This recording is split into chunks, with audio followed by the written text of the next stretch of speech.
साली चमड़ी और भेजो तभी ये साला सुधरे चलता है। एक अबे डबलुआ क्या बताइए साले, मैं तो जालिम सिंह का वहां पर ड्यूटी लगा रहा और तुम साले उसके कमर पकड़ते हो गए। पठो जाए चबाई नहीं तुरंत साले गोली अंदर जब बाहर कर देंगे। एक जालिम सिंह, हाँ बताइए महाराज। तुम्हारा ड्यूटी में अवश्य और लगा रहा हूँ।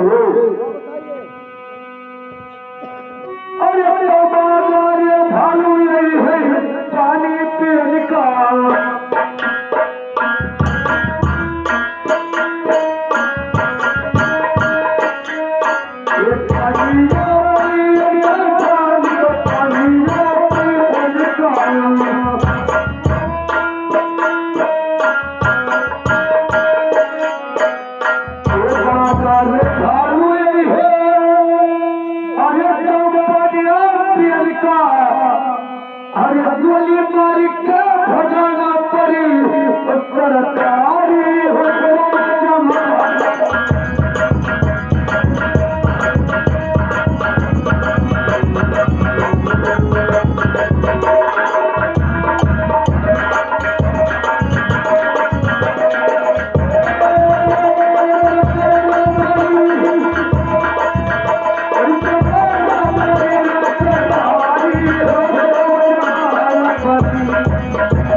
तुम्हारा ड्यूटी में पकवाई नार पे लगा रहा हूँ।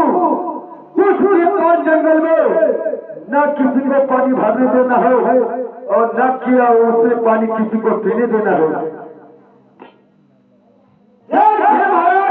हमारा ड्यूटी पकवाई नार का है, लेकिन ये बताइए आपका चाबलू का ड्यूटी इसलिए कहा है?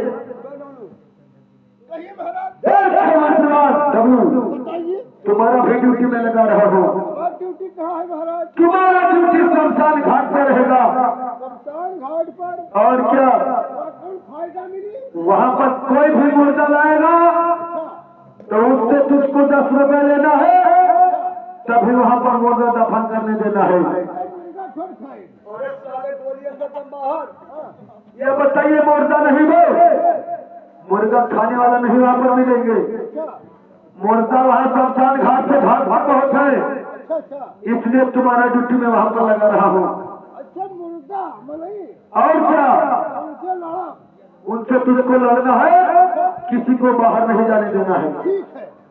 और सुने डब्लू, बताइए कैसे वहाँ पर तुझे लगाना है? बताइए। हेलो अरे डब्लू सुनिए, अरे लगाना पड़े, अरे लगाना पड़े रे डब्लू, और झटके रे पहाड़ा जमाना पड़ी।